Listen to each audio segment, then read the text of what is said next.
নমস্কার, MPA goat farm and পোলট্রির পক্ষ থেকে আপনাদের সকলকে আমাদের এই নতুন প্রতিবেদনে স্বাগত জানাই।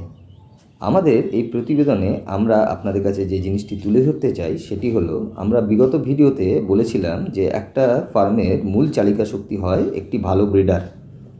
ব্রিডার যদি ভালো না হয় তাহলে সেই ফার্মে নেক্সট যে বাচ্চাগুলো আসবে বা যারা পরবর্তী ক্ষেত্রে ফার্মকে সমৃদ্ধ করবে, সেই বাচ্চাগুলোর ভালো না হলে আপনার ফার্ম ভালো নাও চলতে পারে।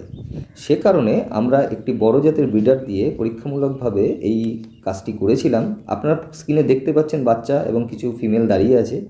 এই ফিমেলকে দিয়ে, এই ফিমেলগুলোর সাথে আমরা শুরুতে যে ছবিটি আপনারা দেখতে পেয়েছেন ব্রিডারের, সেই ব্রিডারে ক্রস করিয়ে আমরা এখন এই বাচ্চাগুলো পেয়েছি। আশা করছি আমরা যে কথাটি বলতে চাইছি সেটা আপনারা বুঝতে পারছেন। যদি এর বাইরেও আপনাদের কিছু জানার এবং জিজ্ঞাসার থাকে তাহলে আমাদের ফোন নম্বরে আপনারা যোগাযোগ করতে পারেন। আর অবশ্যই এই প্রতিবেদনটা যদি আপনাদের ভালো লাগে অবশ্যই করে একটা করে লাইক দেবেন, যদি কিছু জানার থাকে একটা কমেন্ট করবেন, আর সাবস্ক্রাইব অবশ্যই করবেন। ধন্যবাদ।